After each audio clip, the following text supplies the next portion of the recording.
Magandang araw po sa inyong lahat. Ang kwentong inyong mapapakinggan ay tungkol kay Cesar na bukod sa pagiging mananabas ng tubo ay isa ring mahusay na manunugis ng aswang sa kanilang baryo. Nagbago ang lahat nang patayin ng isang aswang ang asawa ni Cesar. Ang mapait na pangyayaring yun ang naging dahilan upang magpakalunod siya sa alak at maging perwisyo siya sa kanilang baryo. Dahil doon, sa kabila ng mga kabutihang nagawa noon ni Cesar, ay pinili pa rin siyang paalisin ng mga tao sa kanilang lugar. Makakahanap pa kaya si Cesar ng lugar na tatanggap sa kanya? Magagawa pa ba niyang bumangon mula sa pagkakalugmok kahit pakiramdam niya ay wala na siyang dahilan para mabuhay? Ngunit bago po ang lahat, mga idol, huwag po nating kalimutang mag-subscribe at i-hit ang notification bell sa aking YouTube channel na The Voice Addict at sa mga kwento ni Apong Isaac para sa mas marami pang makapigil hiningang kwentong aswang at katatakutan mula sa mundo ng kababalaghan. Umpisahan na po natin ang kwento. Nakangiting nakapila sa hulihan ang 40 taong gulang na si Cesar sa mga sasahod para sa araw na yun. Nagtatrabaho siya bilang isang mananabas ng tubo na pagmamay-ari ng matalik niyang kaibigan na si Ernesto. Nang siya na ang nasa unahan, ay inabot ni Ernesto kay Cesar ang isang puting sobre. Pare, maraming salamat ha. Aba, bakit ka nagpapasalamat sa akin, pare? Pinagtrabahuan mo yan, Cesar. Kasi, kung wala ka, wala rin akong trabaho panigurado. Huwag mong isipin yon. Tsaka nga pala pare, dinagdagan ko yan dahil 2 araw tayong kulang sa mga tao. Pero nagawa mo pa rin tapusin yung mga trabaho sa mga araw na yon. Nako, hindi mo na kailangan dagdagan ng sahod ko, pare. Sandali, at ibabalik ko lang ang sobra. Magkano ba ang dinagdag mo dito, pare? Pare naman, huwag mong ibabalik sa akin kasi magtatampo ako sa iyo niyan. Para talaga yan sa'yo, pare.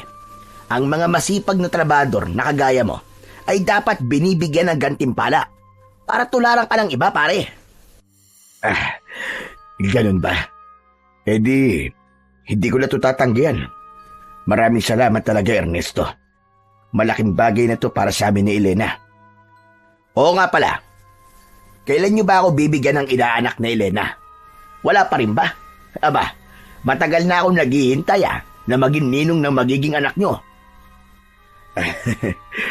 Wala pa rin eh. Pero hindi naman kami nawawalan ng pag-asang makakabuo kaming 2 ni Elena. Alam namin na may himala pa. Malay mo naman, di ba? 35 pa lang naman si Elena. At may buwan ng daraw pa rin siya. Kaya may pag-asa pa na makabuo kami. Sana nga ay magkaroon na kayo ng anak. Oo nga pala, mag-iinom kami mamaya ng mga trabador sa bahay. Sumama ka, dapat naroon ka. Pas muna ako, pare. Aba, bakit naman?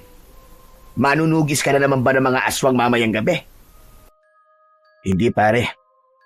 Magpapahinga muna ako mamayang gabi. Anibersaryo ng kasal namin ni Elena ngayon. Kaya sa kanya muna ang buong gabi ko. Aba. Maligayang anibersaryo sa inyong 2, pare. Sige, kung ganun naiintindihan ko kung bakit hindi ka makakasama sa inuman mamayang gabi. Walang problema. Sige, pare. Aalis na ako.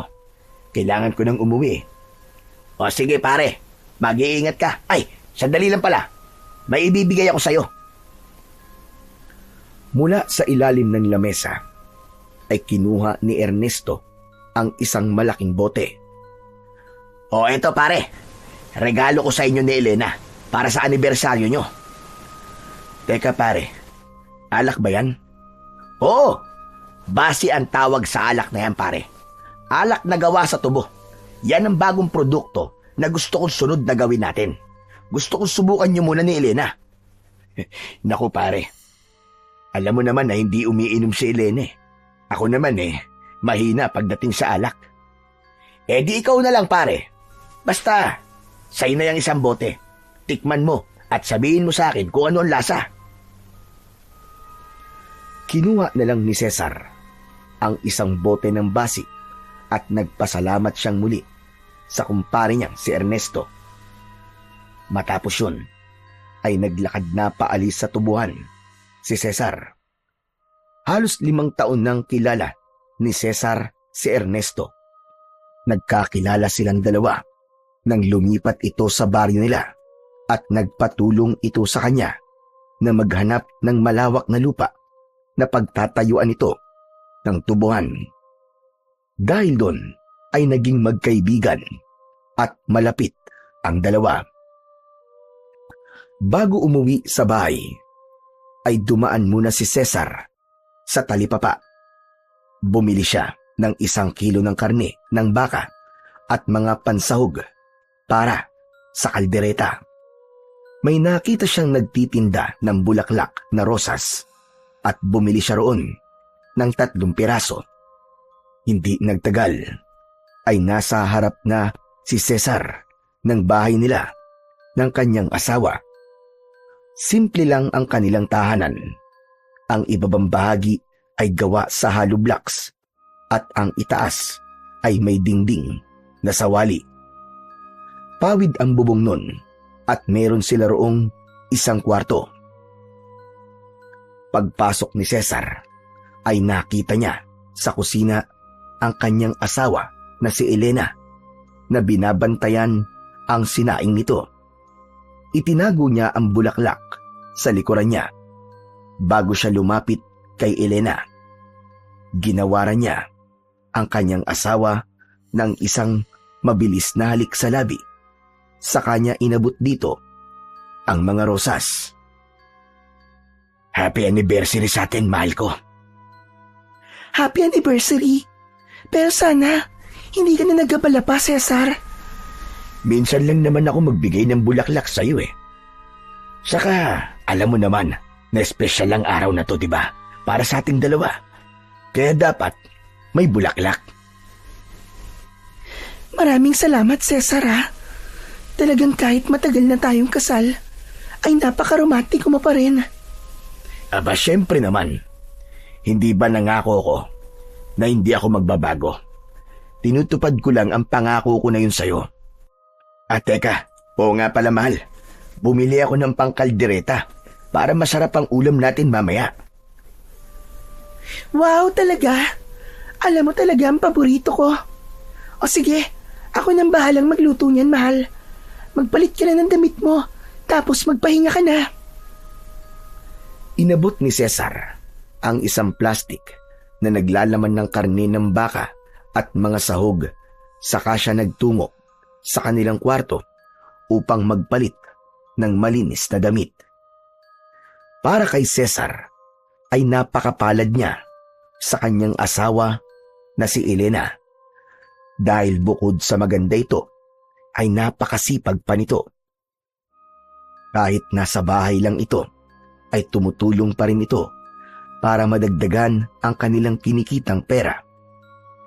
Nagtitinda ito ng mga gulay na siya mismo ang nagtatanim.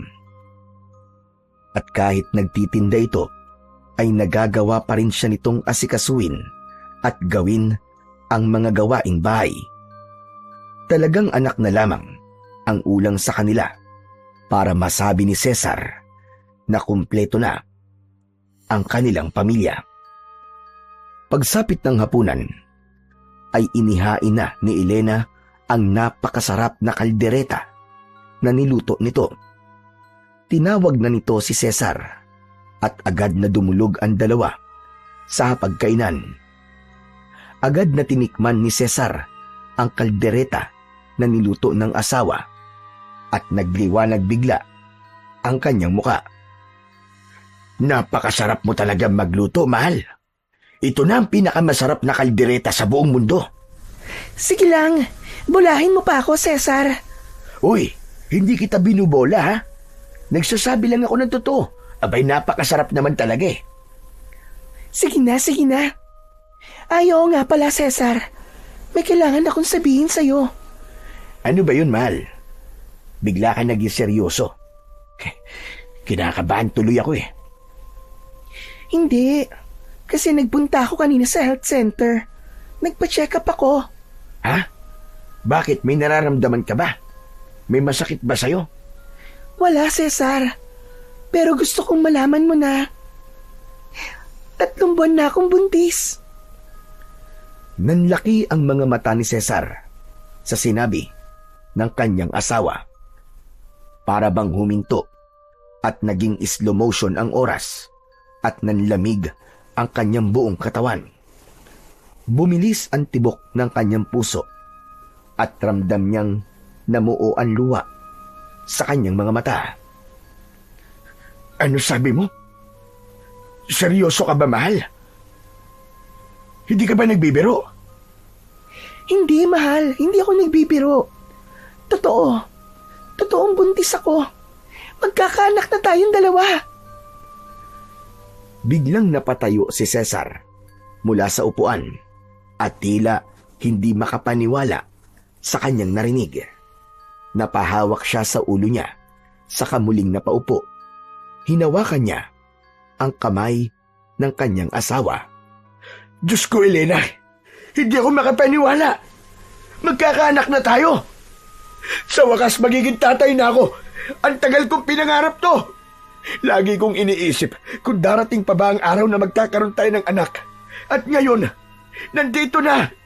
Maraming salamat, Panginoon! Maraming salamat, asawa ko! Masaya rin ako, Cesar. Matagal na nating inintay ito. At ngayon ay dininig na ng Panginoon ang palagi nating dinadasal sa Kanya.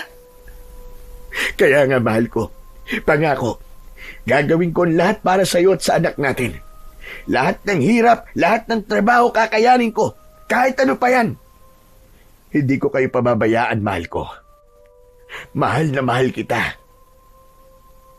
Pero mahal, may isang bagay sana akong hihilingin sa'yo.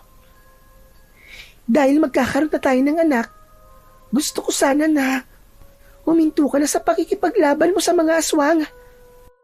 Ano? Pero bakit naman, mahal? Kapag itinigil ko yun, sino na magtatanggol sa mga tao dito sa baryo natin mula sa mga aswang? Alam mo naman na tanging ako lamang ang may lakas ng loob na makipaglaban sa kanila. Alam ko yun, mahal. Pero naisip ko kasi na masyadong delikado ang ginagawa mo, lalo na't mag-isa ka lang. Natatakot ako na baka may kung anong masamang mangyari sa'yo. Ayoko mawala ka dahil magkakaroon na tayo ng anak. Ayokong lalaki ang anak natin na wala ka sa tabi niya. Saka, nangangamba rin ako, mahal, na baka balikan ka ng mga aswang dahil sa ginagawa mong pagpatay sa lahi nila. Elena, mahal ko, alam mong ang mga aswang na pinapatay ko ay yung nagdudulot lamang ng perwisyo sa ating baryo. Pero hayaan mo, pag-iisipan ko sinabi mo sa akin. Pero sana, maintindihan mong hindi madali para sa akin na magdesisyon kagad tungkol sa bagay na yan. Naiintindihan ko, mahal. Pero sana, ikonsidera mo ang kalagayan ko ngayon. Tanging tango na lamang na may kasamang pagngiti ang isinagot ni Cesar sa kanyang asawa na si Elena. 20 anyos pa lang si Cesar nang magsanay siya sa pakikipaglaban sa mga aswang sa tulong ng kanyang ama na isang manunugis din ng mga aswang. Nang mamatay ang tatay niya, ay siya na ang pumalit sa ginagawa nito. At simula noon ay naging kilala si Cesar sa baryo nila bilang isang mahusay na tagapagtanggol laban sa mga aswang.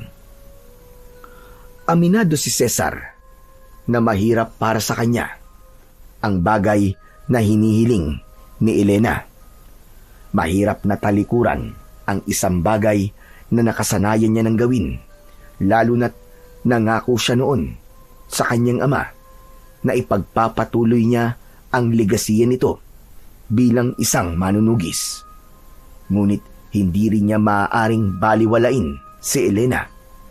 Alam niya na nag-aalala na ito sa kanya at sa magiging anak nila, kaya nais nitong huminto na siya sa pagtugis sa mga aswang.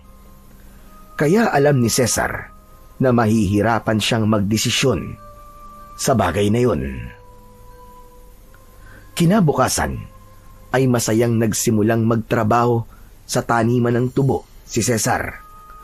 Sumisipol pa siya habang hawak ang karit at nagtatabas ng mga tubo. Napahinto siya nang marinig niya ang boses ni Ernesto. Aba, mukhang ang saya mo ngayong umaga, pare ah. Mukhang naka-score ka kagabi kay misis ah. Sa bagay, anibersaryo nyo nga pala kahapon. Ang totoo niyan, pare, hindi yan ang dahilan kung bakit ako masaya. Pare, buntis na si Elena. 3 buwan na. Magiging tatay na ako, pare. Ano ka mo? Totoo ba yan? Aba, napakagandang balita nga niyan, pare. Sa wakas, magiging ninong na rin ako ng anak nyo ni Elena. Tama ka, pare. Kaya nga sobrang saya ko. Talagang kahit natagalan, ay dininig pa rin ng Diyos ang dasal naming mag-asawa. Sulit na sulit ang matagal naming paghihintay, pare. Kaya lang, pare, may problema. Problema? Ano pa bang magiging problema nyo? Buntis na nga ang asawa mo eh. Si Elena kasi, pare, gusto niyang huminto na ako sa pagtugi sa mga aswang. Kasi nag-aalala siya para sa buhay ko. Baka raw mapahamak ako sa ginagawa ko. Ayaw niya kasing lalaki ang anak namin nang wala ako. Nako pare, mukhang problema nga yan para sa'yo. Ano palang desisyon mo tungkol sa bagay na yan? Ewan ko, pare. Sa ngayon, hindi pa ako nakakapagdesisyon. Napakahirap kasi na huminto ko sa pagiging manunugis. Kasi, alam mo naman dito sa baryo natin, di ba? Madalas ang pag-atake ng mga aswang dito. Hindi ko nga rin alam kung bakit paboritong puntahan ng mga aswang tong lugar natin. Alam mo pare, liblib kasi ang baryong to. Kung sakaling sumalakay ang mga aswang, ay hindi agad tayo makakahingi ng tulong sa kinauukulan. Sa bagay, may punto ang sinabi mo. Pero kung ako sa'yo, susundin ko na lang ang gusto ng asawa mo, pare. Naiintindihan ko si Elena kung bakit gusto niya na tumigil ka sa pagiging manunugis. Saka matagal ka na rin nakikipaglaban sa mga aswang, pare. Maiintindihan naman siguro ng mga tao kung sakaling hihinto ka na, lalo na ngayong magkakaroon ka na ng anak. O paano? Aalis na ako, pare. Marami pa akong dapat asikasuhin. Congrats pala sa inyong dalawa ni Elena, ha? Basta, huwag niyong kakalimutan, ha? Naninong ako ng anak niyo. Oo naman, pare. Hindi namin yung kakalimutan. Ikaw pa ba? Matapos yun, ay umalis na si Ernesto. Sandaling natigilan at napaisip si Cesar sa mga sinabi ni Ernesto. Hanggang sa sandaling yun, ay nagtatalo pa rin ang utak niya kung dapat na ba siyang huminto sa pagiging manunugis at mag-focus na lamang siya sa kanyang pamilya. Pagsapit ng hapon, pag-uwi ni Cesar sa kanilang bahay, ay naabutan niya si Elena na nagpuputol ng mga panggatong na kahoy gamit ang itak. Mabilis itong nilapitan ni Cesar at maingat niyang inagaw sa kanyang asawa ang itak. Mahal, pambihira ka, bakit naman ikaw pang gumagawa nito? Sana hinintay mo na lang ako, mahal. Hindi ba buntis ka? Baka mapano ang baby natin eh. OA ka naman sa pag-aalala, mahal. Kaya ko pa naman kasi hindi pa naman malaki ang tiyan ko eh. Kahit na pa, dapat ay magdoble ka na sa pag-iingat mo ngayon. Saka mahal, may sasabihin pala ako sa'yo. Napag-isipan ko na kasi yung sinabi mo sa akin kagabi. Kaya naman, nagdesisyon na akong huminto sa pakikipaglaban sa mga aswang. Talaga? Totoo ba ang sinasabi mo? Oo, mahal. Napagtanto ko kasi na dapat ikaw at ang magiging anak natin ang magiging prioridad ko. Tama ka. Hindi ko alam kung ano ang pwedeng mangyari sa akin kapag patuloy akong nakipaglaban sa mga aswang. Hindi ako sigurado kung palagi ba ako mananalo sa tuwing may makakaharap akong aswang. Gusto ko pang makitang lumaki ang anak natin, Elena. Kaya pinipili kong tumigil na sa pagiging manunugis. Mahal, hindi mo alam kung gaano mo ako pinasaya ngayon. Maraming salamat dahil nakinig ka sa akin. Sa sobrang saya ni Elena, ay nayakap pa nito si Cesar. Gumanti si Cesar ng yakap sa kanyang asawa. Napangiti siya sapagkat alam niya na hindi niya pagsisisihan ang desisyon niyang huminto na. Simula noon ay naging mas maalaga at maingat na si Cesar sa kanyang asawa na si Elena. Hindi niya na hinahayaan ang kanyang asawa na magtinda pa ng gulay at madalas kapag may oras ay siya na mismo ang gumagawa ng ilang gawaing bahay. Lumipas ang mga buwan at unti-unting lumaki ang tiyan ni Elena hanggang umabot ito sa 6 na buwan. Halatang maligaya si Cesar sa bawat araw na nakikitang ligtas at malusog ang kanyang asawa at ang dinadala nitong sanggol. Hindi siya napapagod sa pagbabantay at pag-aalaga sa kanyang asawa. Sa halip, yun ang nagbigay sa kanya ng bagong sigla at dahilan para magsumikap pa sa buhay. Kahit mahirap ang trabaho sa tubuhan, ay palaging may ngiti sa kanyang muka dahil alam niya na nalalapit ng lumabas sa mundo ang bunga ng pagmamahala nila ni Elena. Isang gabi, katatapos lamang maghugas ni Cesar ng pinagkainan nila, habang si Elena naman ay inaayos na ang kanilang higaan. Maya-maya pa ay may kumatok sa pinto ng kanilang bahay. Si Cesar ang nagbukas ng pinto at nagulat siya nang makita sa labas ng bahay si Ernesto. May dala yung isang plastik at isang bote ng alak. O pare, mukhang magayaya ka ng inuman ha. Oo pare, karawan ko kasi ngayon eh. Nakalimutan mo na ba? Nako, oo nga pala no. Birthday mo nga pala ngayon. Aba pare, pasensya ka na at nakalimutan ko. Happy birthday pala pare. Cesar, sino nandyan? Oh, ikaw pala Ernesto. Pumasok ka. Ay hindi na, ipagpapaalam ko lang sana ang asawa mo. Aayain ko sanang mag-inom eh. Huwag ka mag-alala kasi dito lang naman kami sa labas ng bahay nyo. Tamang-tama at merong upuan at lamesa dito. Sige, wala namang problema. Pero makakapasok kaya yan si Cesar bukas sa tubuhan kung magiinom kayo ngayon? Makakapasok ako bukas, mahal. Saka isang bote lang naman ang dala ni Ernesto eh. Base ang laman nito, Elena. Hindi masyadong malakas ang tama nito. Alak to, nagawa sa tubo. Sige, sandalit maglalabas lang ako ng mga baso at pinggan. Umwesto na sina Cesar at Ernesto sa lamesa at upuan na nasa harap ng bahay. Maya-maya ay naglapag na ng pinggan at baso si Elena. Kapansin-pansin na nakatitig si Ernesto kay Elena. Teka, ilang buwan na pala ang tiyan mo? 6 na buwan na. Aba, tignan mo nga naman. 3 buwan na lang pala ang bibilangin nyo at manganganak ka na. Cesar, malapit ka na talagang maging tatay. Kaya nga pare, kinakabahan ako pero excited ako pare. Kaya doble ingat din talaga kami ngayon ni Elena. Hindi ko muna siya masyadong pinapagawa ng mga gawain dito sa bahay. Aba, dapat lang pare. Mukhang maselen din ang pagbubuntis ni Elena dahil unang anak niyo yan.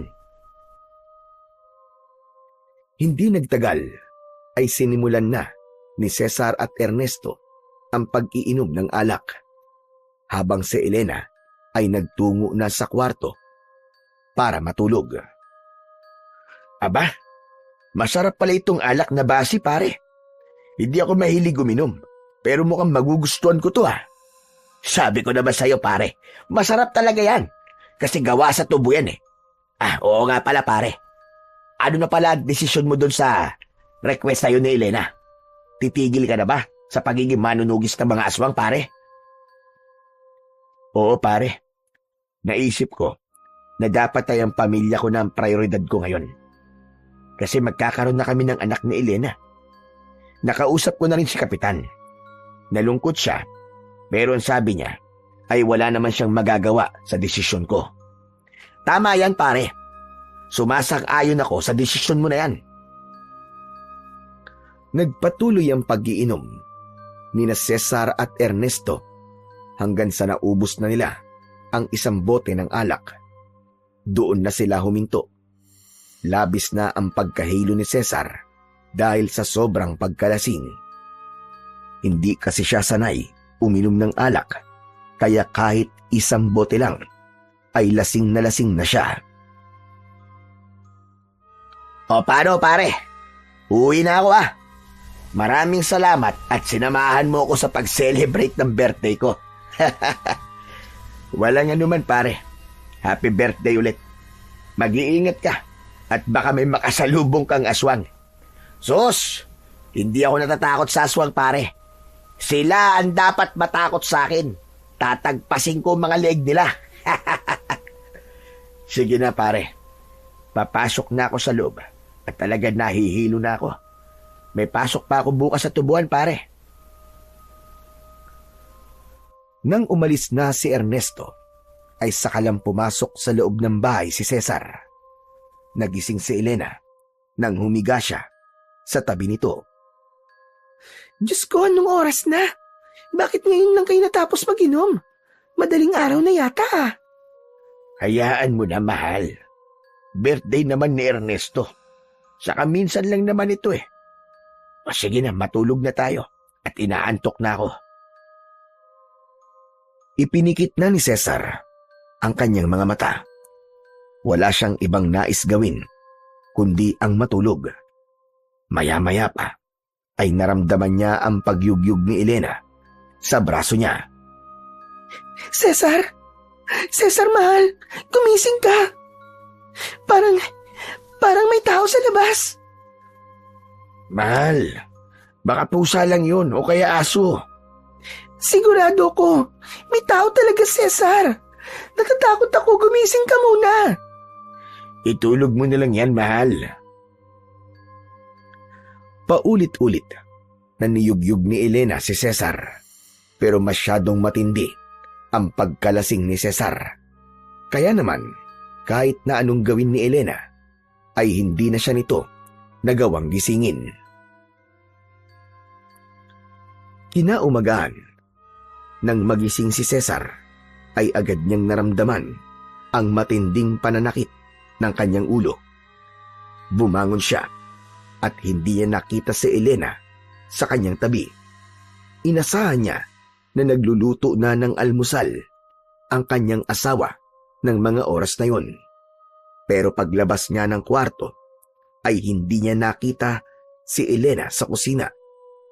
Nakabukas ang pinto ng kanilang bahay, kaya naisip niya na baka nasa labas ang kanyang asawa. Saan kaya nagpunta si Elena? Baka naman nasa banyo. Pupungas-pungas na lumabas ng bahay si Cesar. Nagpunta siya papunta sa likod ng bahay kung saan naroon ang banyo. Nang nasa gilid na siya ng kanilang bahay, ay natigilan siya nang may nakita siyang bakas ng dugo sa lupa. Bigla siyang kinabahan. Nagmamadali siyang tumakbo papunta sa likod ng bahay. At doon sumalubong sa kanya ang isang tanawin na kahit sa panaginip ay hindi niya nais na makita. Nakahandusay sa lupa si Elena. Wakwak ang tiyan nito at naliligo sa sariling dugo. Nakadilat ang mga mata nito na para bang bago ito malagutan ng hininga ay nahirapan muna ito ng husto. Elena! Elena, asawa ko!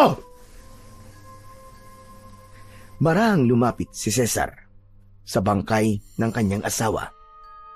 Lumuhod siya at hinawakan niya ang mukha nito na para bang hindi pa rin siya makapaniwala sa kanyang nakikita hanggang sa tuluyan ng napasigaw habang umiiyak si Cesar. Elena! Elena, asawa ko, gumising ka! Elena! Elena! Kahit duguan si Elena, ay niyakap pa rin yun ni Cesar. Walang tigil ang kanyang paghagulgol at pakiramdam niya ay mababaliw na siya ng sandaling yun. Unang gabi ng burol ni Elena, maraming tao ang nagtungo sa bahay ni Cesar para makiramay.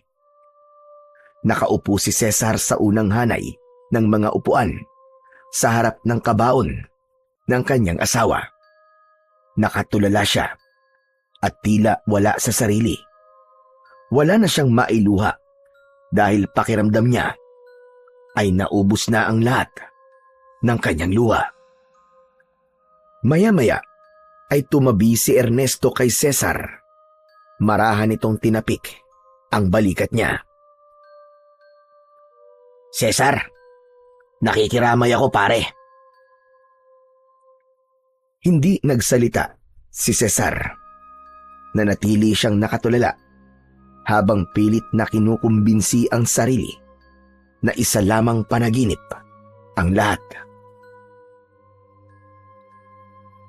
Paring Cesar, alam kong hindi ito ang tamang oras para tanungin ka sa bagay na to. Pero gusto kong malaman kung ano ba talaga ang nangyari kay Elena, pare. Aswang ang pumatay sa asawa ko. Aswang lang ang makakagawa ng ganong karumal-dumal na pagpatay. Tama ang asawa ko, pare. Babalikan ako ng mga aswang na nakalaban ko noon. Pero bakit hindi sila sa akin gumanti? Bakit kailangang idamay pa nila ang asawa at anak ko?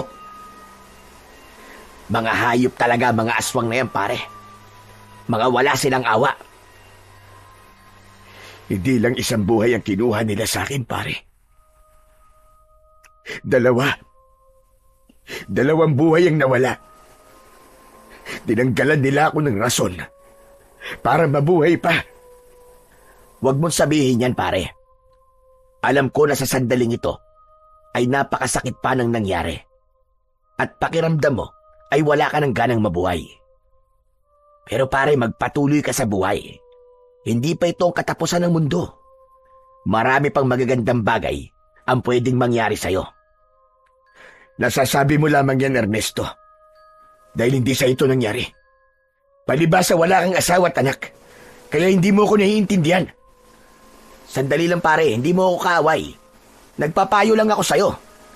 Pues, wala kang karapatang magsalita sa bagay na hindi mo pa nararanasan. Hindi ko kailangan ng payo mo, pare. Sa kasalanan mo kung bakit napatay ng aswang ang asawa ko. Kung di mo ko inayang mag-inom ng gabing yon, hindi sana ako nakatulog ng gusto. Naipagtanggol ko sana si Elena. Natigilan at nagulat si Ernesto sa pagsigaw na yon ni Cesar. Tila napahiya pa ito dahil maraming mga tao ang nakarinig sa sinabi ni Cesar. Walang imik na tumayo si Ernesto at umalis yun habang nakayuko. Alam ni Cesar na mali ang kanyang ginawa pero hindi niya na hinabol ang kanyang kaibigan para humingi ng paumanhin. Lugmok siya sa pagluluksa ng sandaling yun at walang kahit na anong salita ang kayang magpagaan ng kanyang dinadala. Matapos mailibing si Elena, ay tuluyang bumagsak ang mundo ni Cesar. Araw-araw siyang dumadaan sa tindahan ng alak at doon niya inuubos ang perang kinikita niya mula sa tubuan. Sa halip na ipunin para sa mga gastusin sa bahay, ay alak ang kanyang pinaglalaanan ng kanyang pera. Nagkaroon na rin ng lamat ang pagkakaibigan nina Cesar at Ernesto dahil sa ginawang pagbulyaw noon ni Cesar kay Ernesto. Hindi na sila nag-usap at nagpansinan. Gabi-gabi ay nakaupo si Cesar sa harap ng kanilang bahay habang umiinom at umiiyak. Madalas niyang kausap ang bote ng alak na parabang yun na lang ang tanging nakakaintindi sa kanya. Patuloy niyang naramdaman na wala na siyang dahilan para mabuhay pa dahil hindi niya na makakasama ang kanyang asawa at anak. Isang umaga, habang abala si Cesar sa paggapas ng mga tubo, ay isang katrabaho niya ang lumapit sa kanya. Anito ay nais siyang kausapin ni Ernesto. Huminto muna siya sa kanyang ginagawa at pinuntahan niya si Ernesto na nasa mahabang upuan sa ilalim ng isang puno ng mangga. Pinatawag mo raw ako? Oo, ayoko na magpaligoy-ligoy pa. Pero kinalulungkot kong sabihin na huling araw mo na to sa pagtatrabaho sa aking tubuan. Anong ibig mo sabihin? Sinisisante na kita, Cesar. Mamaya, bago ka umuwi ay kunin mo na sa akin ang huling sahod mo. Sandali, Ernesto. Bakit mo naman ako tatanggalin dito? Dahil ba sa nasigawan kita? Hindi dahil doon. Ang totoo ay wala na sa akin yun. Alam ko nasigawan mo lang ako dahil sa matinding emosyon mo ng panahong yon. Kung ganun, anong dahilan bakit mo ko tinatanggal? Maraming trabahador dito sa tubuan ang nagrereklamo na pumapasok ang lasing.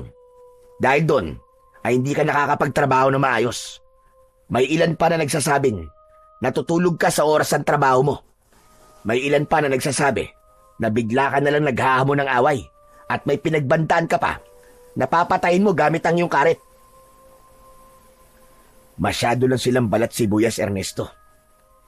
Intindi na lang nila ako dahil meron akong pinagdadaanan.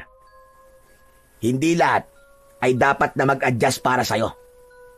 Dahil may pinagdadaanan ka. Kilala mo ko, Cesar. Kapag trabaho ay walang kaibigan sa akin. Kaya pasensya ka na. Pero buo na ang desisyon ko. Tumiim ang bagang ni Cesar habang nakatingin kay Ernesto. Hinintay niyang bawiin ito ang mga sinabi nito. Makalipas ang ilang segundo, ay mahinang tumawa si Cesar. Sabay tango. Sige, kung yan ang desisyon mo, ay wala na akong pakialam. Sa sinabi mo na yan, ay parang tinapos mo na rin ang pagkakaibigan natin. Ayoko na magtrabaho ngayong araw. Ibigay mo na lang sa akin ang huling sahod ko para makaalis na ako rito. Eto na ang huling sahod mo. Huwag ka mag-alala dahil dinagdagan ko yan. Dapat lang nadagdagan mo to dahil sa pagpapakahirap ko sa tubuan mo. Saka kung inaakala mo na hindi na ako makakahanap ng ibang trabaho, nagkakamali ka. Hindi lang ikaw ang tatanggap sa akin. Inuha ni Cesar ang puting sobre na inaabot ni Ernesto at walang lingon-likod siyang umalis sa tubuan. Habang naglalakad ay bigla siyang nilukob ng pagkabahala dahil ang totoo ay nag-aalala siya kung ano na ang mangyayari sa kanya ngayong wala na siyang trabaho.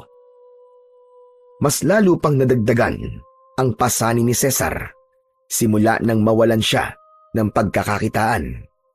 Imbis na maghanap ng trabaho, ay mas lalo siyang nalulong sa pag-inom ng alak. May mga pagkakataon pa na nangungutang na siya sa tindahan para lamang makapaglasing. Ngunit sa tuwing naglalasing si Cesar, ay hindi na niya nakikilala ang kanyang sarili. Bigla na lang siyang nagwawala at naghahamon ng suntukan kahit kanino. May mga pagkakataon pa na naninira siya ng ari-arian ng mga kapitbahay niya nang walang dahilan. Ang dating mga humahanga ay nagkaroon na ng takot sa kanya. Ang dating mahusay na manunugis ay nakilala na bilang isang lasinggerong palaging may dalang karit at naghamon ng away. Isang gabi, habang nag-iinom si Cesar sa loob ng kanyang bahay, ay kinuha niya ang larawan ng kanyang asawa na si Elena. Nang tignan niya yon, ay otomatikong nalaglag ang kanyang mga luha. Elena, mahal ko. Bakit kasi iniwan mo kaagad ako? Akala ko'y magiging buo na ang pamilya natin. Dahil magkakaroon na tayo ng anak. Mahal ko, sana'y panaginip lang ang lahat ng ito. Sana'y bigla na lamang akong magigising. Nakatabi pa rin kita sa higaan. Miss na kita, mahal ko. Habang umiiyak si Cesar, ay bigla siyang nakarinig ng sigawan ng mga tao sa labas. Hindi niya yon pinansin at patuloy niyang kinausap ang larawan ng namayapa niyang asawa hanggang sa may mga kumatok sa pinto ng kanyang bahay. Narinig niya ang paghingi ng saklolo ng mga tao sa kanya. Sinabi ng mga yon na may isang aswang na sumasalakay sa bahay ng isa sa kanilang mga kababaryo. Narinig din niya sa mga tao na kailangan niyang labanan ang aswang na yon. Wala! Tumigil kayo! Napakaingay nyo! Matagal na akong tumigil sa pagiging manunugis. Kaya tigilan nyo na ako. Kahit anong sabihin nyo, ay hindi ko na kahit tutulungan. Hindi nyo rin naman ako natulungan Di ba yung asawa ko, pinatay ng aswang? Umalis na kayo. Wala kayong mapapala sa akin. Matapos yung sabihin ni Cesar, ay huminto na ang mga tao sa paghingi ng tulong sa kanya. Nilagok niya ang bote ng alak at nang maubos yun, ay nahihilo siyang napahiga sa sahig. Dahil sa labis na pagkalasing, ay mabilis na nakatulog si Cesar at doon niya na panandaliang nakalimutan ang sakit sa pagkamatay ng kanyang mahal na asawa. Nang sumunod na araw, ay hapon na nang magising si Cesar. Nahihilo siyang lumabas ng bahay upang maglakad-lakad. Napansin niya na pinagtitinginan siya ng mga tao. May ilan na may takot sa mga mata, pero hindi niya pinansin ang mga yon. Napahinto si Cesar sa tapat ng isang kubo. Nakita niya na merong kabaong nagawa sa plywood ang nasa harapan. May mga umiiyak at narinig niya na ang nasa kabaon ay ang naging biktima ng aswang noong nakaraang gabi. Nang nakita si Cesar ng mga taong naroon, ay napansin niya na may paninisi sa muka ng mga yon. Bakit ganyan kayo makatingin sa akin, ha? Ako ba ang sinisisi niyo sa pagkamatay niyan? Bakit ako ba ang aswang na pumatay dyan? Hindi naman, di ba? Yung aswang ang sisihin niyo, wag ako. Saka sisihin niyo rin ang sarili niyo kasi hindi kayo marunong makipaglaban. Hindi nyo kayang ipagtanggol ang sarili nyo. Masyado kayong umaasa sa akin. Nagpakawala pa si Cesar ng isang nakakainsultong pagtawa bago siya nagpatuloy sa kanyang paglalakad. Nang sandaling yun, ay wala na siyang awang nararamdaman para sa mga tao sa kanilang baryo. Para sa kanya, ay wala nang saysay na makipaglaban pa siya sa mga aswang at protektahan ang kanilang baryo dahil wala na ang kanyang asawa. Hindi niya matanggap sa kanyang sarili na nagawa niyang protekta ng ibang tao. Pero kay Elena na asawa niya ay hindi niya yun nagawa. Sa mga sumunod na araw ay nagpatuloy ang paglalasing ni Cesar at mas tumindi ang perwisyong dulot niya sa kanilang baryo. Maraming beses na may hinabol siya habang hawak niya ang kanyang karit. Dahil sa mga ganung pangyayari ay mas lalo pa siyang kinatakutan ng mga tao. Isang umaga, pagkagising ni Cesar, ay agad niyang tinignan ang laman ng kanyang wallet. Napamura siya dahil kahit piso ay wala na siya. Anak ng putya, oh. Paano pa ako nito makakabili ng alak? Ayaw naman na akong pautangin ni Aling Maming sa tindahan niya. Buwisit na Maming na yun. Walang utang na loob. Parang hindi ko siya nun iniligtas nang pasukin ng aswang ang bahay niya. Lumabas na lang si Cesar at naupo sa upuan sa harapan ng kanyang bahay. Tumingin siya sa kawalan at tila wala sa sarili na tumawa ng mahina.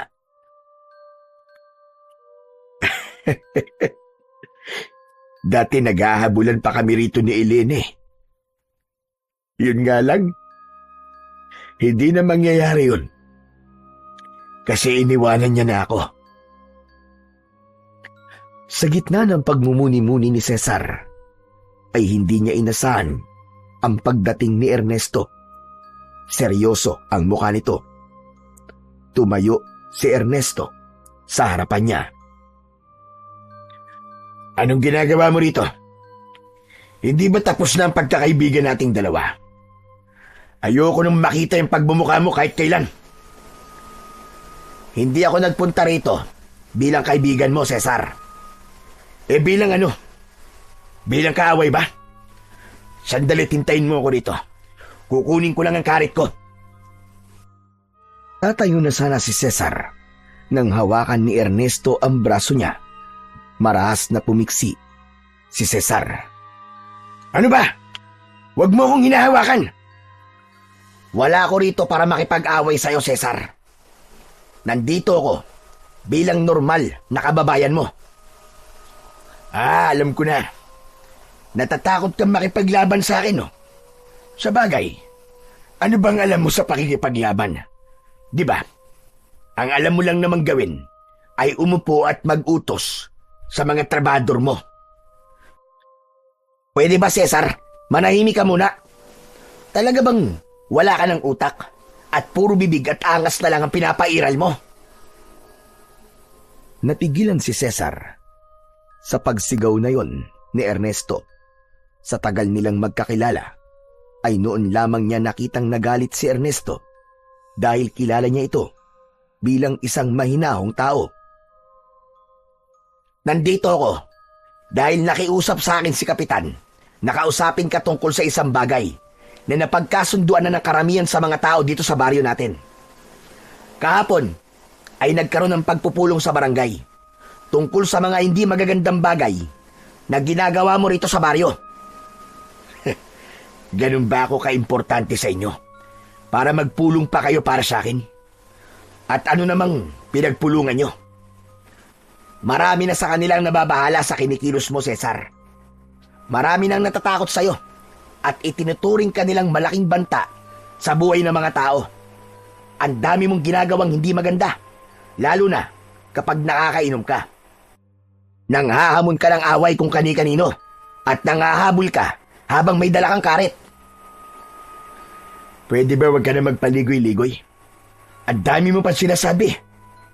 Ano ba talaga na pag-usapan nyo sa pagpupulong? Sabihin mo na.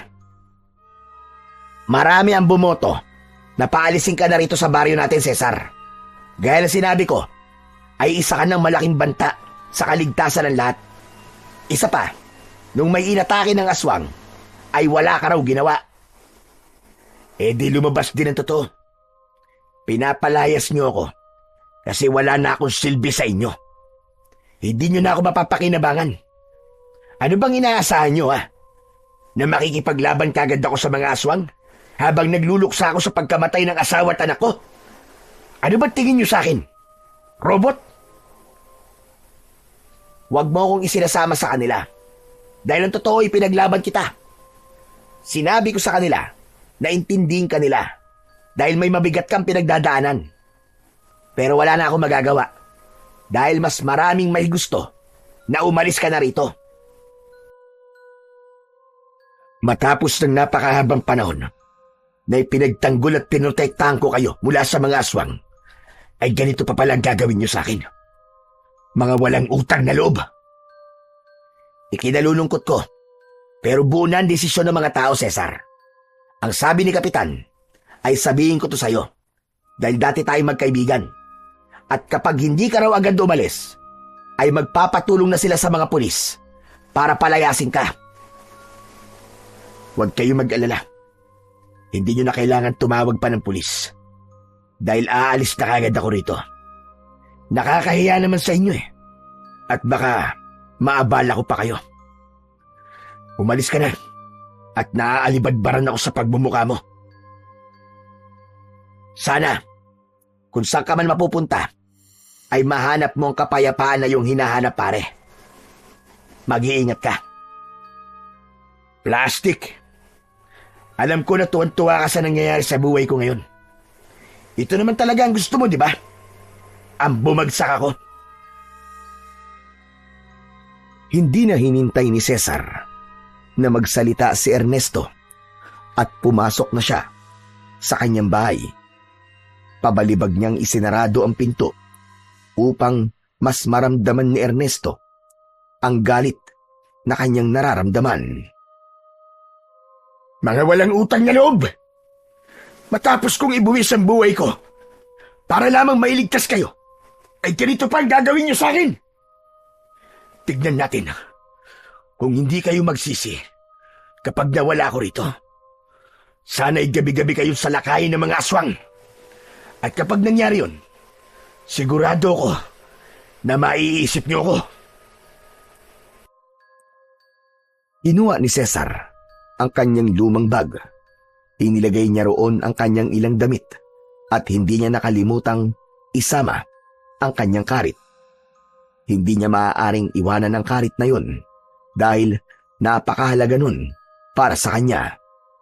Hindi niya lang yun ginamit sa tubuan para magtabas, kundi maging sa pakikipaglaban sa mga aswang.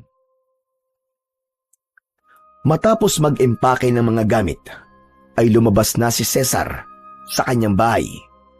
Sandali siyang huminto upang tignan para sa huling pagkakataon ang bahay na naitayo niya dahil sa kanyang sipag at pagtiyatiyaga. May bumalot na lungkot sa kanya. Mahirap para sa kanya na iwanan ang bahay na yon dahil naroon ang masasayang alaala nila ni Elena.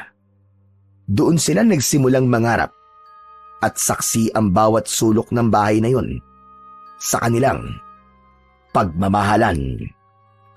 Ngunit wala nang magagawa si Cesar kundi ang lisanin ang kanyang bahay dahil ayaw niyang ipagsiksikan ng kanyang sarili sa isang lugar na ayaw sa kanya ng mga taong nakatira. Nagsimula nang maglakad si Cesar palabas ng kanilang baryo. Nakita niya ang tingin ng mga tao sa kanya na parabang napakasaya ng mga yon na makitang aalis na siya. Naglakad ng naglakad si Cesar nang walang tiyak na patutunguhan. Inabot na siya ng gabi at natulog na lang siya sa ilalim ng isang puno. Pagsapit ng umaga ay muli siyang naglakad. Gutom na ako. Ang hirap talaga kapag walang pera. Bahala na. Kung mamamatay ako kakalakad, ay mas mabuti pa nga para magkasama na kaming muli ni Elena sa kabilang buhay. Patuloy na naglakad si Cesar kahit nahihilo na siya sa labis na gutom at uhaw. Nakarating na siya sa kalsada at isang maliit na truck na may kargang mga gulay ang nakita niyang paparating. Agad niya yung hinarang at nagpreno naman yun. Mula sa tabi ng driver seat ay dumungaw ang isang matandang lalaki na galit na galit. Hoy! Kung magpapakamatay ka, ay wag mo kong idamay! Umalis ka nga dyan! Pasensya na po, Tatang. Pero makikiusap po sana ako sa inyo na baka pwede akong makisakay. Hindi ako nagpapasakay nang hindi ko kilala. Mamaya ay magnanakaw ka pa eh. Hindi po ako masamang tao, Tatang. Kanina pa po kasi ako naglalakad at wala akong mapupuntahan. Kaya parang awa niyo na po. Pasakayin niyo na po ako. Matagal na tinignan si Cesar ng matandang lalaki. Nagdasal si Cesar sa utak niya na sana ay pumayag ang matanda sa hiling niya. Sige na, sumakay ka na rito. Bilisan mo at nag-aabol ako ng oras. Naku, maraming salamat ho. Nagmamadaling sumakay si Cesar sa truck. Pumwesto siya sa unahan sa tabi ng driver. Nang may nakita siyang nakabukas na biskwit malapit sa kambyo, ay agad niya yung kinuha at inubos niya ang lahat ng laman nun. Hindi nagtagal ay pinaandar na ng matanda ang sasakyan. Grabe ka naman! Pagkain ko pa naman yan mamaya! Pasensya na ho kayo, Tatang. Gutom na ho talaga ako. Nagbibiro lang ako. Ayos lang. Mas kailangan mo yan kaysa sa akin. May tubig dyan sa likod. Kunin mo at uminom ka na rin. Kinuha ni Cesar ang tubig na nasa plastic na bote at inubos din niya yon. Ako nga pala si Ruben, pero tawagin mo na lamang akong Lolo Ruben. Ikaw, anong pangalan mo? Cesar po. Saan ka pala pupunta? Wala ho akong mapupuntahan eh. Pinalayas po kasi ako sa baryo namin. Dahil sa pagiging lasinggero ko. Nagwawala po kasi ako kapag nakakainom. Kasalanan mo naman pala kaya ka pinalayas. Saan pala kita ibababa? Pwede po bang sumama na lang ako sa inyo? Kung saan ho kayo pupunta? Aba, ikaw ang bahala. Buhay mo naman yan. Papunta ako sa baryo namin para dalhin ito mga gulay sa palengke. Pero kung doon ka pupunta sa aming baryo, ay huwag kang magpakita ng gilas mo ron. At marami ang bubugbog sa iron, panigurado. Hindi na muna nagsalita si Cesar at itinuon niya ang kanyang mata sa dinadaanan nila. Hindi pa rin siya makapaniwala na darating ang panahon na aalis siya sa baryo nila. Pero naisip niya na baka yun ang tamang bagay na kailangan niyang gawin upang makapagsimula siya ng panibagong buhay at para makalimutan niya ang mapait niyang nakaraan.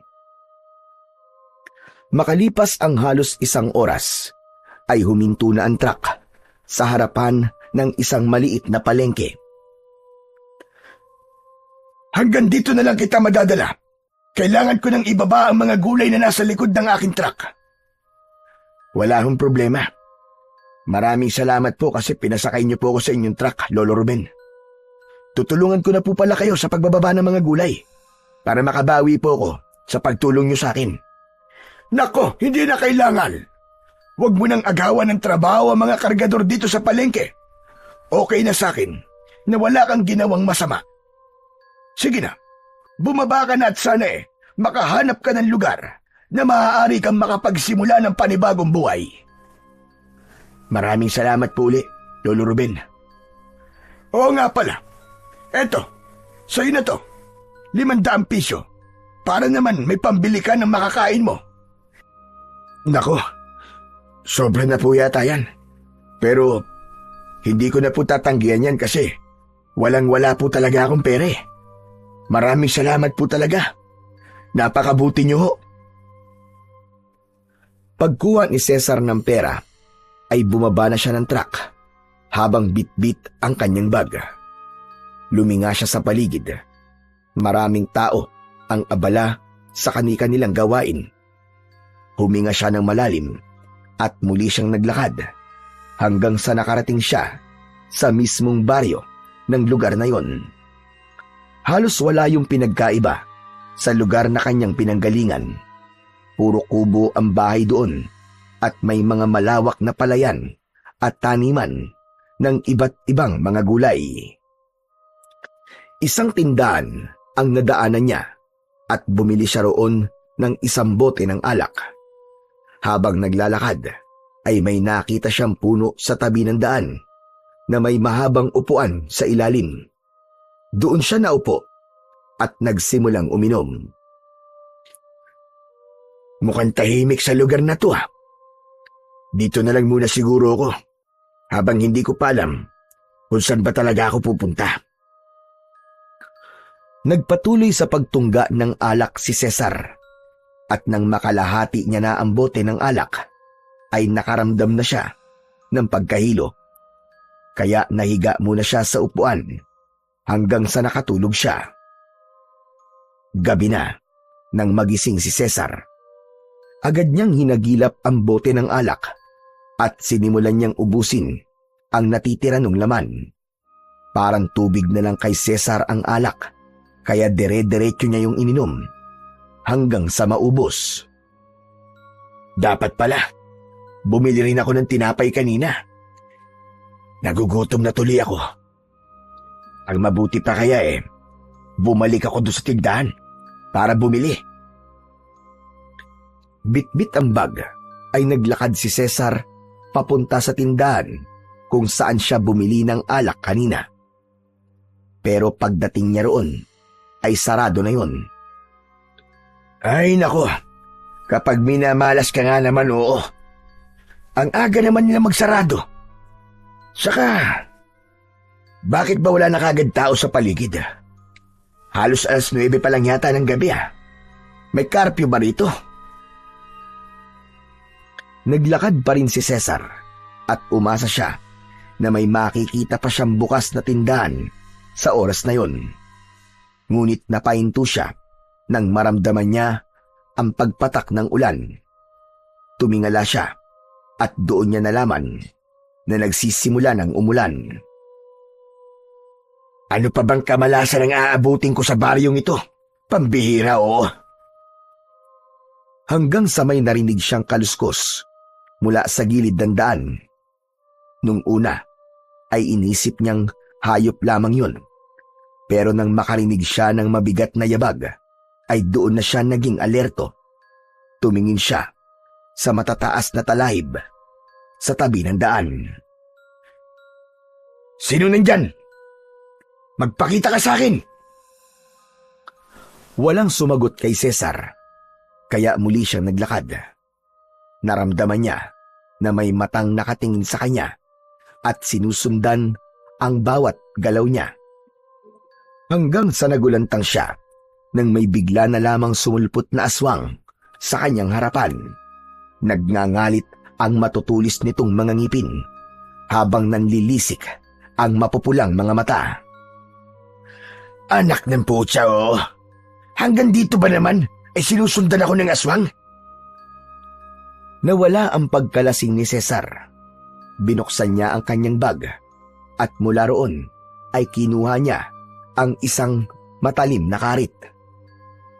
Halika, lumapit ka na rito. Akala mo ba'y natatakot ako sa'yo? Nagkakamali ka ng gustong biktimahin. Hindi mo ko kaya. Mabilis na sumugod ang aswang. Nakangangayon na parabang sinasadyang ipakita pa ang matutulis nitong mga pangil upang masindak si Cesar.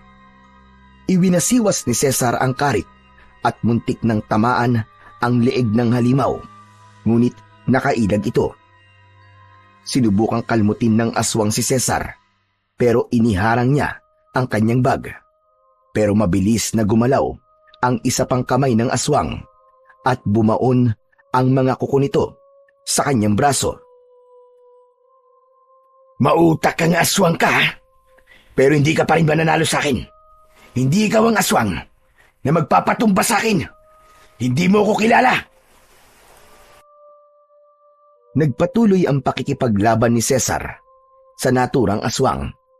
Malakas na itinulak ng aswang si Cesar at bumagsak siya sa basan lupa. Mabilis na sumunggab ang aswang, ngunit bago pa nito masakmal si Cesar, ay malakas niyang iwinasiwas ang karit sa leeg ng aswang. Tumilapon ang pugot na ulo ng aswang sa lupa, kasunod ng pagbagsak ng katawan nito. Nakangiwing tumayo si Cesar habang nakatingin sa walang buhay na katawan ng aswang. Diablong buang ka? Ano ka ngayon, ha? Sinabi ko na sa'yo eh. Hindi mo ko kaya. Napahinto si Cesar sa pagtawa nang mapansin niyang may mga taong nakadungaw sa bintana ng mga bahay. Bakas ang gulat at pagkamangha sa mukha ng mga yun habang nakatingin sa kanya. Nagulat si Cesar nang lumapit sa kanya si Lolo Ruben. Gaya ng iba, ay gulat na gulat din ang matandang lalaki. Cesar, may sugat ka. Halika sa bahay ko para magamot ko yan. Hindi na tumanggi si Cesar sa alok ng matandang lalaki at sumama siya rito. Pumasok sila sa isang maliit na kubo. Naupo si Cesar sa kawayang saig habang inihahanda naman ni Lolo Ruben ang mga gagamitin nito para sa paggamot sa kanyang sugat. Hindi nagtagal ay sinimulan na ni Lolo Ruben na linisin ang sugat sa braso ni Cesar. Lolo Ruben, meron ho palang aswang dito sa baryo nyo. Oo, ang totoo ay matagal na namin problema ang aswang na yon. Kaya kung mapapansin mo, wala ka nang makikitang tao sa labas kapag ganitong oras. Ilang taon na siyang sumasalakay dito. Hindi lang mga hayop ang binibiktima niya, kundi mga tao rin. Oo nga pala, malalim ang sugat mo, kaya konting tiis lang. Magiging masakit itong paglilinis ko sa sugat mo. Ayos lang ho. Sanay na po ako sa sugat mula sa mga aswang. Anong sabi mo? Aba, bakit sanay ka na sa ganun? Sino ka ba talaga, Cesar? At bakit tila sanay na sanay kang makipaglaban sa mga aswang? Ang totoo ho niyan, Lolo Ruben, ay isa po talaga akong manunugis ng aswang sa baryo namin. Manunugis po ang tatay ko, at siya po nagsanay sa akin. Paborito pong salakayin ng mga aswang ang lugar namin. Kaya ako po ang inaasahan ng mga tao roon na makipaglaban sa mga aswang. Kaya naman pala sisiw na sisiw lang sa'yo ang aswang na nandito sa aming baryo. Napakadali mo siyang napatay. Kahanga-hanga. Maraming salamat sa'yo dahil tinapos mo na ang matagal na naming problema. Hindi mo alam kung gaano kami kasaya sa ginawa mong yon. Wala pong anuman, Lolo Ruben. Pero ang sabi mo sa akin kanina ay pinalayas ka sa baryo nyo. Bakit naman nila gagawin gayong ikaw pala ang kanilang tagapagtanggol? Sa tingin ko ay hindi lang dahil sa lasinggero ka, kaya kanila pinaalis. Mahabang istorya po, Lolo Ruben eh. Saka, hindi pa po ako handa para magkwento tungkol sa bagay na yan. Naiintindihan ko. Pero dahil wala kang matutuluyan, ay maaari ka munang manatili rito sa aking bahay. Talaga ho? Patutuloyin niyo po ako rito? Oo naman. Pwede ka manatili rito kahit kailan mo gusto. Yan na lang ang maibibigay kong kapalit sa ginawa mong pagtulong sa aming lahat. Pagpasensyaan mo na nga lang at maliit itong aking bahay. Ayos lang ho yun. Maraming salamat po talaga, Lolo Ruben. Napakalaking tulong po nito para sa akin. Lalo na't wala talaga ako mapupuntahan. Maraming salamat po talaga. Matapos malinisan ni Lolo Ruben ang sugat ni Cesar, ay may inilagay itong gamot doon. Kumuha ito ng malinis na tela at yun ang ginamit nitong benda. Maya-maya pa ay nahiga na sina Cesar at Lolo Ruben sa nakalatag na banig sa sahig. Kahit paano ay masaya si Cesar dahil may matutuluyan na siya at hindi niya na kailangang matulog sa kung saan-saan. Kinabukasan, nagising si Cesar na wala na si Lolo Ruben sa tabi niya. Bumangon siya at pagbukas niya ng pinto ay nagulat siya dahil maraming tao sa labas ng bahay ni Lolo Ruben. Nang pumasok ang matanda, ay may pagtataka niya itong tinignan. Lolo Ruben, ano po nangyayari? Bakit ang dami pong tao sa labas ng bahay niyo? Bakit parang kinakabahan ka? Huwag kang matakot dahil nandito sila para magpasalamat sa iyo. Masaya lang sila dahil napatay na ang aswang dito sa aming baryo. Sige na, harapin mo silang lahat. Pero Lolo Ruben, nahihiya po ako sa kanila eh. Ano ka ba? Wala kang dapat na ikahiya, Cesar. Isang kabayanihan ang ginawa mo, kaya dapat ay ipagmalaki mo yun. Sige na, magpakita ka na sa kanila at wala silang gagawin sa iyo, kundi ang magpasalamat. Nahihiyaman at naguguluhan ay sinunod na lang ni Cesar ang sinabi ni Lolo Ruben. Lumabas siya at hinarap niya ang mga tao na nasa labas. Labis ang kasiyahan niya nang sabay-sabay na nagpasalamat ang mga tao sa kanya. May mga umiiyak pa at nagsabi na sa wakas ay nabigyan na ng hustisya ang pagkamatay ng mahal nila sa buhay na pinatay ng aswang na nakalaban ni Cesar nung nakaraang gabi. Halos maluwa si Cesar sa labis na kasiyahan dahil noon lang ulit siya nakaranas ng ganoong katinding pasasalamat mula sa mga taong kanyang natulungan. Nang umalis na ang mga tao, ay magaan ang pakiramdam na bumalik si Cesar sa loob ng bahay ni Lolo Ruben. Masaya siyang sinalubong ni Lolo Ruben at bakas sa mukha nito na labis siya nitong ipinagmamalaki. Inaya na siya nitong mag-almusal. Merong nakahain na nilagang kamote at mainit na kape sa lamesa. Grabe ho ang mga tao rito sa baryo niyo, Lolo. Nakakaiyak po ang pagpapasalamat nila sa akin. Sobrang saya nila kasi wala na ang aswang na kinakatakutan nila. Sabi ko naman sa iyo na napakasaya namin sa pagpatay mo sa aswang. Sigurado ko na marami na rito ang ituturing kang isang bayani dahil sa iyong ginawa. Kahit ako ay ganun ang iniisip. Para sa akin ay isang malaking kabayanihan ang iyong ginawa. Nako, nakakahiya naman po kapag ganyan. Isang aswang pa lang naman po ang napapatay ko rito. Pero yung isang aswang na yon ay marami-rami na ang buhay na kinuha. Kaya talagang napakalaking bagay para sa aming lahat ng nagawa mo, Cesar. Pero hindi ba? Isa ka manunugis at ang sabi mo ay maraming aswang ang sumasalakay sa inyong lugar. Ibig bang sabihin ay marami ka nang napatay na aswang? Marami na po. Lagpas na po siguro sa bilang ng mga daliri ko sa kamay at paa. Kung ganon, paniguradong sanay ka na sa papuri at pasasalamat. Pero bakit kanina ay parang nahihiya ka sa mga tao? Mangyaring matagal-tagal na rin po kasi akong hindi nakakaranas ng ganong pasasalamat at atensyon. Sa baryo po kasi namin, porque alam ng mga tao na isa akong manunugis ay normal na sa kanila makapatay ako ng aswang. Wala na po ako nakukuhang pasasalamat mula sa kanila. Kaya nang tumigil na po ako sa pagiging manunugis at hindi na ako nakakatulong sa kanila, ay pinalayas na po nila ako. Aba, napakasalbahe pala ng mga tao sa inyo kung ganun.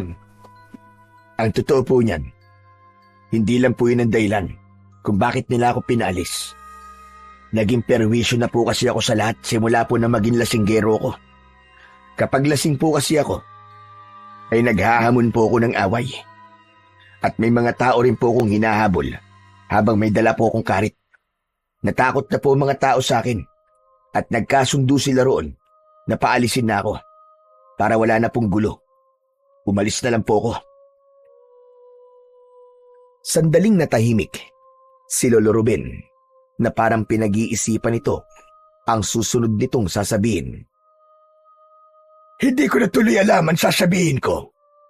Pero hindi ko rin masisisi ang mga tao sa baryo nyo kung pinaalis ka nila. Lalo na kung nagiging banta ka na sa buhay nila. Kaya nga po nang makapag-isip-isip ako kagabi, ay naintindihan ko na sila.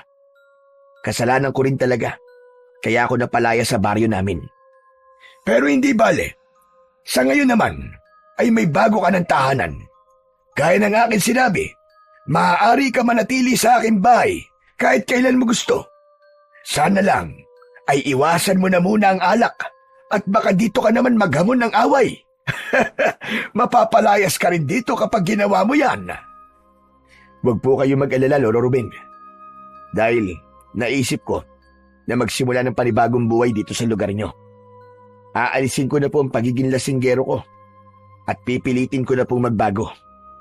Mabuti naman kung ganon. Maganda yang may kagustuhan kang magbago. Pero samahan mo na rin ang kilos. O sige na, mamaya na ulit tayo mag-usap at tapusin na natin ang ating pag-aalmusal. Nakangiting tumango si Cesar at nagpatuloy na siya sa pagkain. Hindi pa rin nawala ang kasiyahan sa kanyang puso at ipinangako niya sa kanyang sarili na simula sa araw na yon ay sisikapin niyang alisin na ang hindi magagandang bagay na kanyang nakasanayan. Nang dahil sa kabayanihan ni Cesar, ay naging tanyag ang kanyang pangalan sa buong baryo ni na Lolo Ruben. Sa kabila ng papuri at respeto na kanyang natatanggap, ay patuloy pa rin ang laban niya sa tukso ng alak na dati niyang naging takbuhan mula sa sakit ng pagkawala ng kanyang asawa at anak. May mga gabi pa ring nahihirapan siya, lalo na kapag bumabalik sa isip niya ang malungkot na alaala ng kanyang asawa at anak. Ganun pa man, ay pilit pa rin niyang pinipigilan ang sariling bumalik sa kanyang bisyo. Hindi na rin nag-atubili si Lolo Ruben na tulungan si Cesar. Isinama siya nito sa mga pagpunta nito sa bayan upang kumuha ng gulay at iba pang paninda. Naging abala si Cesar dahil doon at binibigyan pa siya ni Lolo Ruben ng sahod sa pagbubuhat niya ng mga gulay. Ang mga simpleng gawain na yon ay naging malaking tulong kay Cesar upang malibang siya at unti-unting mawala sa kanyang sistema ang pagnanais na uminom ng alak. Isang umaga, matapos mag-almusal, ay nakita ni Cesar si Lolo Ruben na namimitas ng mga bulaklak na daisy na nakatanim sa harap ng bahay nito. Nilapitan niya ang matandang lalaki upang kausapin.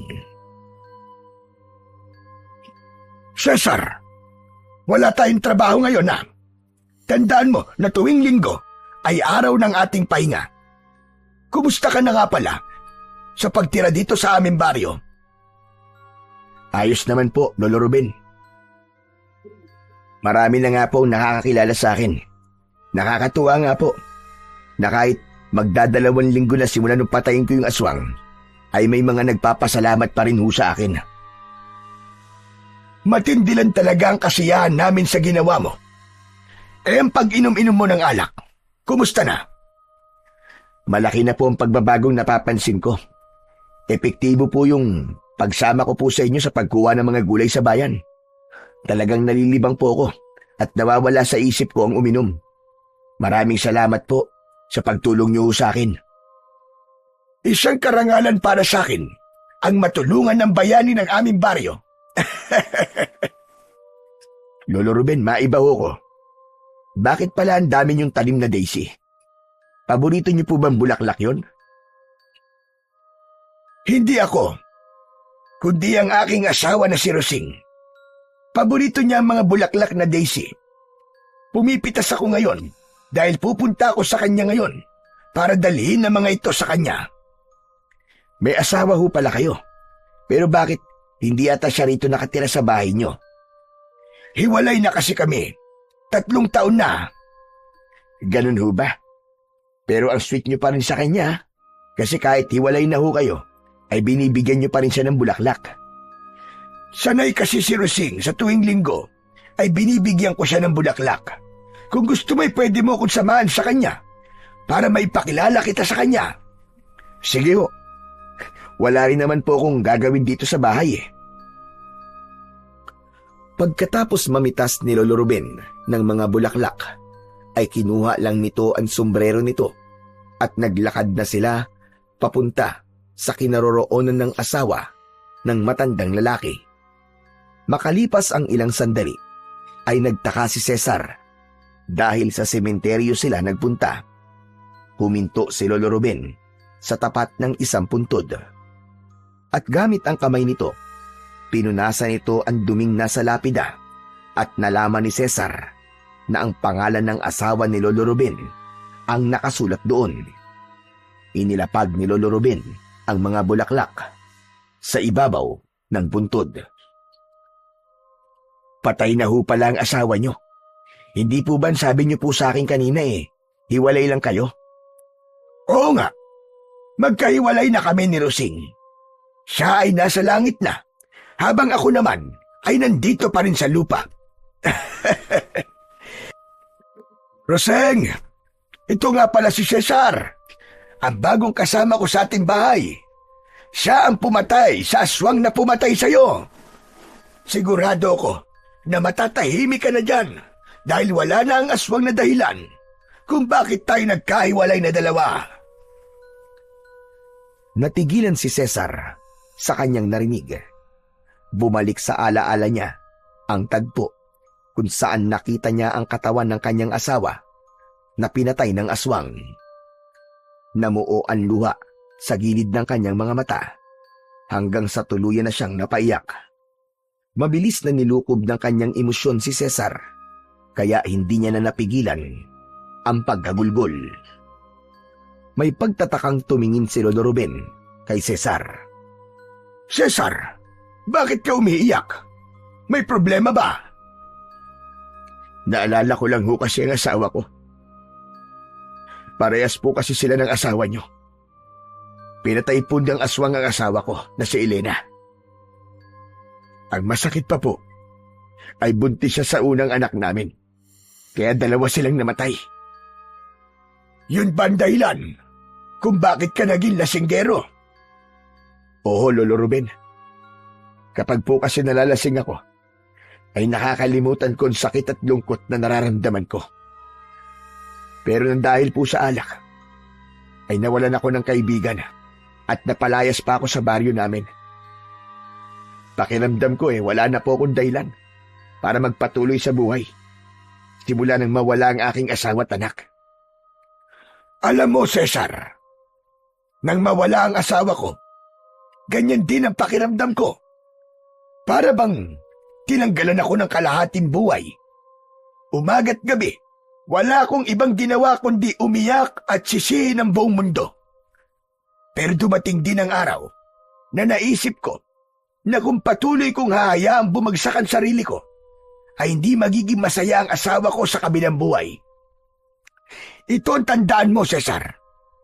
Hindi ibig sabihin na nawala ng iyong asawa at anak ay wala ng dahilan para ikay mabuhay. Ang totoo niyan ay mas lalo kang dapat na magpatuloy. Pero paano po ako magsisimula kung bawat umaga ay ramdam ko pa rin ang kawalan niya. Hindi madaling bumangon mula sa pagkakadapa. Pero isipin mo ito, ang bawat araw na lumilipas na umiiyak ka at nagpapakalunod sa alak ay mga araw na nasasayang lamang. Hindi ko sinasabing huwag kang umiyak, pero huwag mong hayaan na manatili ka sa ganong estado. Kumuha ka ng lakas sa alaala ng iyong asawa para hindi ka bumitiw.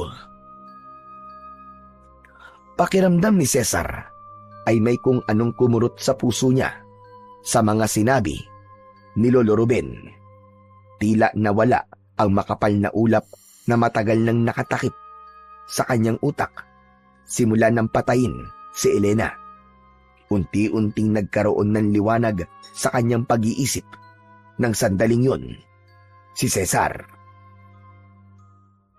Napakaganda po ng mga sinabi niyo, Lolo Ruben. Tatandaan ko po mga yan at gagawin ko kayong inspirasyon sa buhay ko. Naiintindihan kita, Cesar. Pinagdaanan ko din yan. Mahirap ang pagtanggap sa katotohanan. Gigising kang mag-isa at wala na sa tabi mo ang taong nakasama mo ng napakahabang panahon. Pero tandaan mo, nabuhay pa tayo. Ibig sabihin ay may plano pa ang Diyos sa ating dalawa. Kahit matanda na ako at alam ko na bilang na ang natitirang araw ko rito sa mundo, ay naniniwala pa rin ako na may magaganda pang bagay na inilaan ng Diyos para sa akin. Unti-unting sumilay ang ngiti sa labi ni Cesar. Pinunasan niya ang kanyang mga luha. Gumaan ng gusto ang kanyang dinadala at nang sandaling yon ay labis siyang nagpasalamat sa Diyos dahil nakilala niya si Lolo Ruben. Ang matandang lalaki lang pala ang magiging daan upang maliwanagan siya sa dahilan ng pagkamatay ng kanyang mahal na asawa. Simula noon ay unti-unti nang natanggap ni Cesar ang pagpanaw ni Elena. Nasasaktan pa rin siya pero alam niya na mas magiging masaya si Elena at ang kanyang anak kung ipagpapatuloy niya ang kanyang buhay. Patuloy siyang sumama kay Lolo Ruben sa pagkuha ng gulay sa bayan. Tuluyan na rin niyang naalis ang pag-inom ng alak na isang bagay na ikinatuwa ni Lolo Ruben. Isang gabi, habang mahimbing na natutulog si Cesar, ay isang panaginip ang dumalaw sa kanya. Sa kanyang panaginip ay nakita niyang sinasalakay ng mga aswang ang kanilang baryo. Maraming tao ang umiiyak at takot na takot. Kitang-kita niya kung paano walang awang pinapatay ng mga aswang ang mga tao. Nakatayo lang siya sa gitna at kahit anong pilit niya ay hindi niya magawang makaalis sa kanyang kinatatayuan. Pagsapit ng umaga, laman ng isip ni Cesar ang panaginip na yon. Kaya habang nag-aalmusal sila ni Lolo Ruben, ay nakatulala siya at tila ba wala sa kanyang sarili. Sandali lang, Cesar. Ayos ka lang ba? Kanina ko pa napapansin na parang wala kang ganang kumain.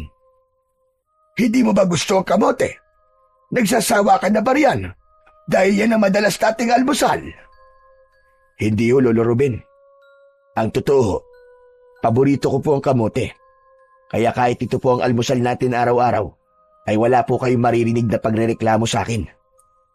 Abay kung ganon, ano ang dahilan ng pagkakatulala mo? Ang totoo ho niyan, Lolo Ruben, nanaginip po kasi ako kagabi. Hindi po magandang panaginip yun.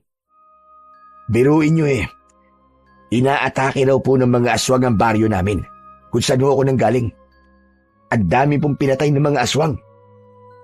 Tapos, nasa gitna lang po ko at wala akong magawa para ipagtanggol ang mga tao sa aming baryo. Para bang natulala ako at naging isang estatwa. Aba, nakakatakot nga kung mananaginip ka ng ganyan. Sa tingin ko po, Lolo Ruben, ay isang pahiwatig ko ang panaginip na yon. Umalis po kasi ako sa aming baryo nang may aswang pa rin sumasalakay doon at namemerwisyo sa mga tao. Nangangamba po ako na dahil wala na ako ron, ay mas lalong tumindi ang pag-atake ron ng mga aswang sa aking mga kababaryo. Kung ganon, ano ang desisyon mo? Babalik ka ba sa baryo nyo? Hindi ko pa ho alam eh. Ang totoo ho naguguluhan pa rin ako hanggang ngayon. Pinalayas na po kasi nila ako ron. Kaya para sa akin, ay wala na po akong responsibilidad sa kanila. Isa pa, hindi naman marunong magpasalamat ang mga tao ron. Hindi po kagaya rito sa baryo nyo. Isang aswang lang po ang pinatay ko, pero abot langit na ang pasasalamat ng mga tao sa akin. Pero sa baryo kung saan ako nanggaling, halos gabi-gabi ko po sinusiguro ang kaligtasan ng lahat. Pero wala man lang ako nakukuha ang pasasalamat mula sa kanila. Ang pagtulong ay hindi laging para marinig ang salitang salamat.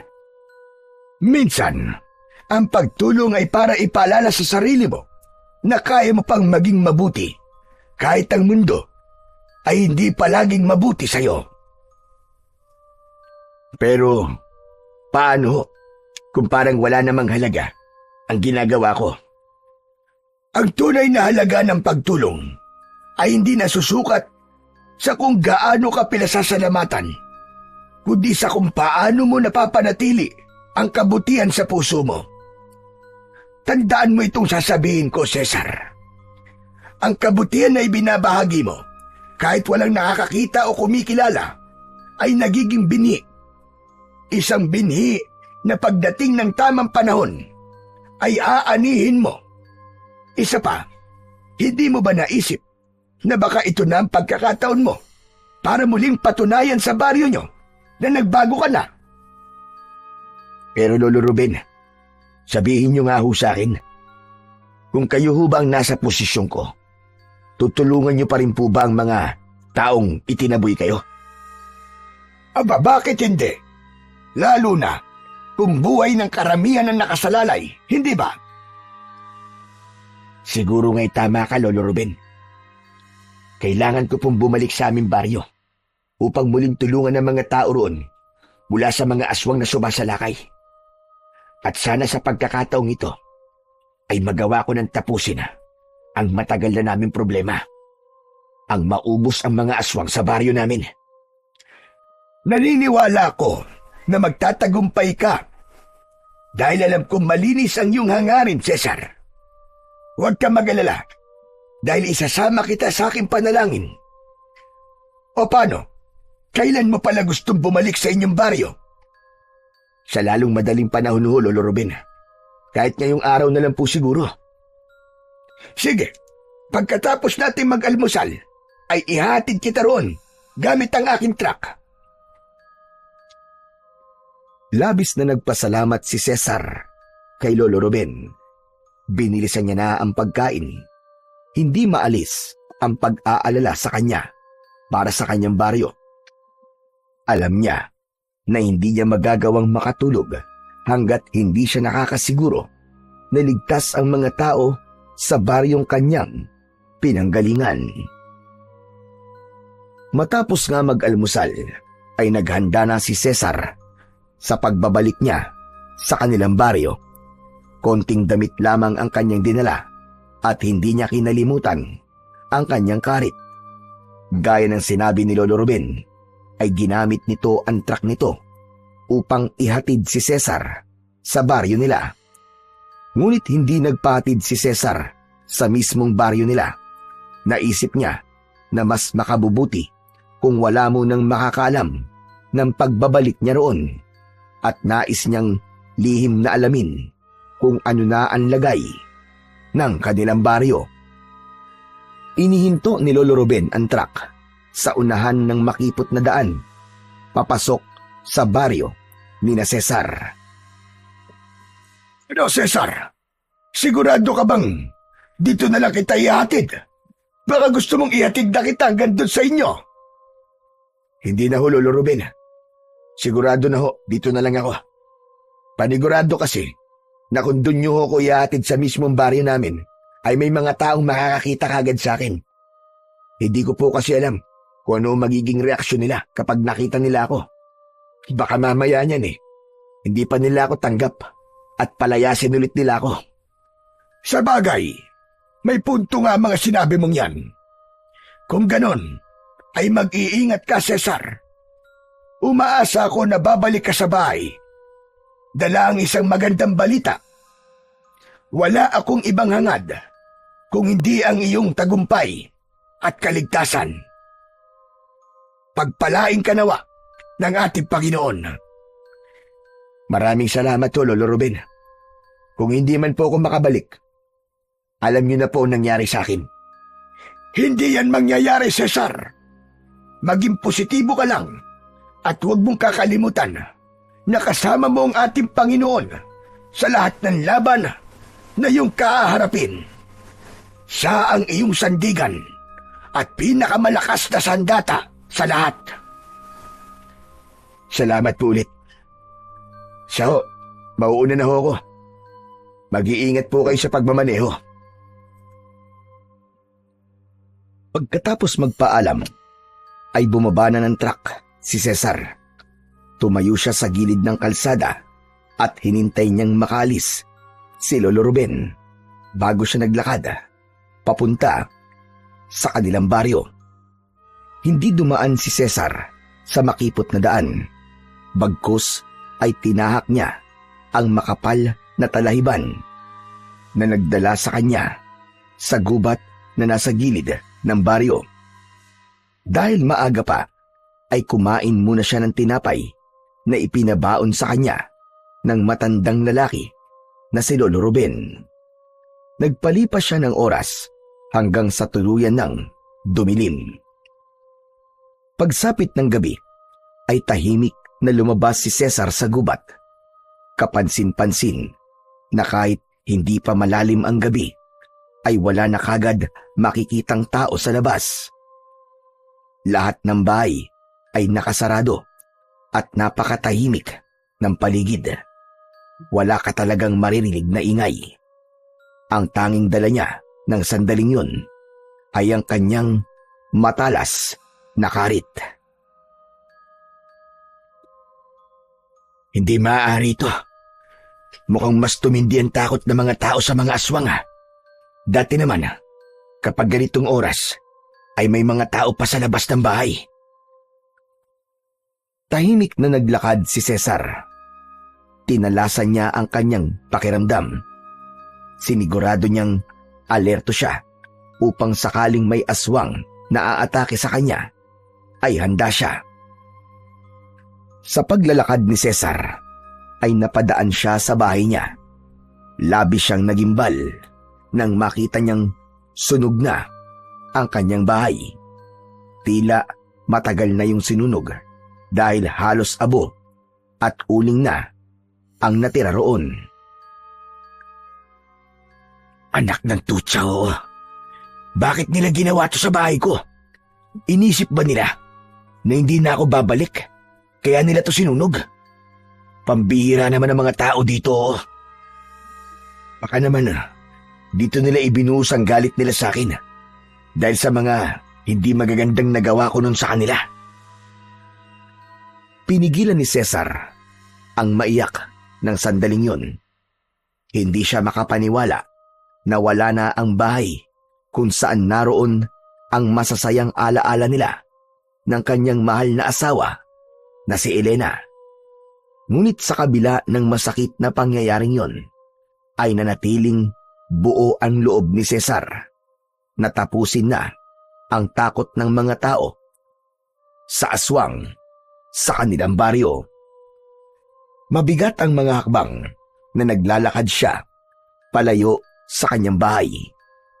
Naisipan ni Cesar na magtungo muna sa bahay ni Ernesto.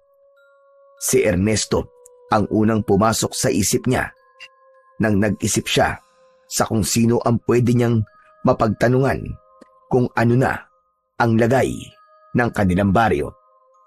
Alam niya na kahit hindi naging maganda ang huli nilang pag-uusap, ay tutulungan pa rin siya nito Lalo na kung malalaman nito na naroon na siya para muling labanan ang mga aswang na namemerwisyo sa kanila. Ngunit nang malapit na si Cesar sa bahay ng dating kaibigan na si Ernesto, ay napahinto siya dahil nakita niya si Ernesto na nagmamadaling lumabas ng bahay nito. Teka lang, saan kaya siya pupunta? Hindi ba siya natatakot na lumabas ng ganitong oras? Nagkaroon ng kagustuhan si Cesar na malaman kung saan pupunta ang dati niyang kaibigan.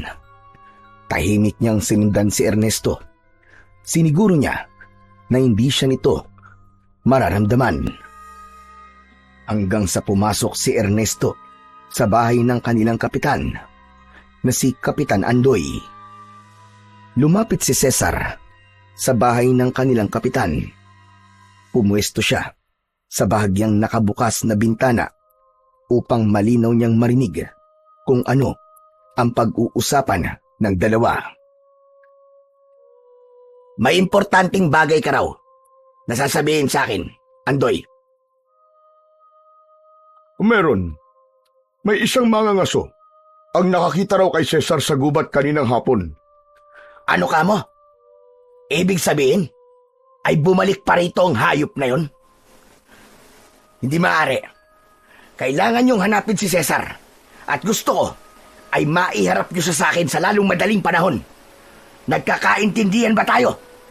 Oo, Ernesto. Uutusan ko kagad ang mga tanod para hanapin si Cesar. Huwag ka mag-alala. Labis na nagtaka si Cesar sa kanyang narinig kung bakit tila takot na takot si Kapitan Andoy kay Ernesto, kaya patuloy siyang nakinig sa pag-uusap ng dalawa. Ano kayang dahilan kung bakit nandito muli si Cesar? Sa tingin mo ba, ay alam na niyang palabas ko lang ang lahat na nais ng mga tao rito na lumaya siya? Sinabi mo ba sa kanya katotohanan? Ha, Kapitan? Hindi ko gagawin yun. Paano ko yung gagawin? Kahit anino niya, ay hindi ko pa nakikita simula nang makita siya ng mga mangangaso sa gubat. Pero sa bagay, maganda nga nagbalik siya rito. Gusto kong malaman niya mismo sa akin kung paano ko siyang tinraidor. Sasabihin ko sa kanya na gawa-gawa ko lang na nagbotohan kayo para palayasin siya. Dahil ang totoo, nagsinungaling ako sa kanya para mawala na siya rito sa baryong ito. Para wala nang makikipaglaban sa mga aswang at magawa ko na ang matagal ko nang gustong gawin. Ang sakupin ng baryong ito at tuluyan na itong pamahayan ng mga aswang na kagaya ko. At pagkatapos nun, kapag alam na niya ang lahat, ay saka ko siya papatayin. Ako mismo ang papatay sa kanya. Nang hilakbot si Cesar sa sinabi na yun ng dati niyang kaibigan na si Ernesto, pakiramdam niya ay sasabog ang kanyang ulo ng mga sandaling yun nang malaman niya na si Ernesto pala ay isang aswang at traidor. Para kay Cesar ay sapat na ang kanyang mga narinig. Umalis na siya roon at isang plano kagad ang nabuo niya sa kanyang utak habang papunta siya sa bahay ni Ernesto. Pinasok ni Cesar ang bahay ni Ernesto. Kinuha niya ang isang upuan at ipinwesto niya yon sa harap ng pinto. Umupo siya roon habang hawak ang kanyang matalas na karit. Makalipas ang ilang minuto na paghihintay, ay nakarinig siya ng naglalakad sa labas. Alam niya na parating na si Ernesto. Bumukas ang pinto at labis na nagulat si Ernesto nang makita nito si Cesar sa loob mismo ng bahay nito. Cesar? Cesar, ikaw ba talaga yan? Aba, kailan ka pa nakabalik? Alam mo bang araw-araw kong ipinagdarasal na sana ay bumalik ka na rito? Sobra akong nag-aalala sa'yo, kaibigan. nung umalis ka rito. Kasi alam kong wala kang pupuntahan. Awang-awa talaga ako sa'yo noon. Kumusta ka, Cesar? Pwede ba? Tigil-tigilan mo ng pagpapanggap mo. Dahil nasusuka ako sa pagkatao mong hinayupak ka. O mas tama palang sabihin na pagkaswang mo. Teka. Ano ba't sinasabi mo? Hindi kita maintindihan, Cesar. Diablong buwang ka. Narinig ko ang lahat ng pinag-usapan niyo ni Kapitan Andoy kanina. Alam ko na isa kang aswang, Ernesto. Hindi lang ako nilinlang mo, kundi ang lahat ng tao sa baryong ito. Napaka-demonyo mong hayop ka. Biglang tumawa ng malakas si Ernesto na parabang nawawala na ito sa sarili nitong katinuan. Kung ganon, bukayo na pala ako. Wala na pala akong maililihim sa'yo. Tama ka. Isa nga akong aswang. At hindi lang ako isang ordinaryong aswang, gaya ng mga pinatay mo nung una. Dahil ako ang pinuno nila. At kaya ako narito ay upang angkinin ang baryong ito. Ang totoo, napatay mo na ang lahat ng mga alagad ko, Cesar. Napakahusay mo talagang manunugis. Kaya ako na lang ang natitira sa aming lipi. Pero may plano ko. Gagawin kong mga aswang ang lahat ng tao rito sa inyo. Kaya nang mapaalis na kita, ay agad kong ipinaalam sa mga tao kung sino talaga ako. Ginamit ko ang takot ng mga tao upang maging sunod-sunuran sila sa akin. Lahat sila ay naging mga alipin ko. Sinabi ko na sa oras na umalis sila, ay susundan ko sila at papatayin. At bukas ng gabi na mangyayari ang aking pinakahinihintay. Gagawin ko ng mga aswang ang mga tao rito, Cesar. Ikaw, gusto mo bang maging isa sa aking mga alagad? Wala akong balak na maging alagad mong hayop ka. Ngayong alam ko na lahat. Oras na para sa kamatayan mo. Sandali. Masyado ka namang hati. Sigurado ka bang alam mo na ang lahat? May kailangan ka pang malaman. Alam mo bang ako ang aswang na pumatay sa pinakamamahal mong asawa, Cesar? Sinadya kong lasingin ka ng gabing yon para magawa ko ang plano ko. At nagtagumpay naman ako. Patay ang asawa mo kasama ang sanggol sa tiyan niya. Nilukob ng labis na puot si Cesar sa kanyang mga nalaman. Napatayo siya habang nanlilisik ang mga mata. Humigpit ang pagkakahawak niya sa karit. Pakiramdam niya ay sasabog na ang kanyang dibdib dahil sa labis na galit sa kanyang kaharap. Hayop ka. Napaka-demonyo mo. Paano mo ako nagagawan damayan noon? Gayong ikaw naman pala ang pumatay kay Elena at sa anak ko. Dahil mahusay akong magpanggap eh. Hay, kawawang Cesar. Bigla ko tuloy naalala kung gaano kasarap ang laman ng iyong anak. Walang hiya ka. Buhay ang kinuha mo sa akin. Kaya buhay mo rin ang hihingin kong kapalit. Malakas na sumigaw si Cesar. Sumugod siya kay Ernesto, pero mabilis itong nakaiwas at nakalayo sa kanya. Sa isang kisap mata ay ipinakita ni Ernesto ang totoo nitong anyo. Isa na itong mabangis na aswang. Tumalon ng aswang na si Ernesto papunta kay Cesar. Nakaumang ang matutulis nitong mga kuko na animo ay mga patalim. Isinangga ni Cesar ang kanyang mga braso. Impit siyang napasigaw nang bumaon ang mga kuko ni Ernesto sa kanyang laman. Mabilis na lumayo si Ernesto. Mahina ka, Cesar. Paano mo ko matatalo kung sugatan ka na sa simula pa lamang? Huwag mo kong minamaliit, Diablong buwang ka. Alam mo ko anong kaya kong gawin. At kung mapapatay mo man ako ngayong gabi, sisiguraduhin kong isasama kita sa aking hukay. Muling sumugod si Cesar kay Ernesto. Mas binilisan niya ang kanyang paggalaw, ngunit kahit na anong gawin niya, ay madali lang na naiiwasan ni Ernesto ang lahat ng kanyang pag-atake. Hanggang sa sinunggaban siya ng aswang, kinalmot nito ang kanyang dibdib. Napaatras si Cesar. Walang kahirap-hirap siyang binuhat ni Ernesto at ibinalibag ng malakas sa lupa. Sinubukan tumayo kagad ni Cesar, pero labis ang pananakit ng buo niyang katawan. Naisip niya na baka sa gabing yun na matatapos ang kanyang buhay. Pero bigla niyang naalala ang muka ng kanyang asawa.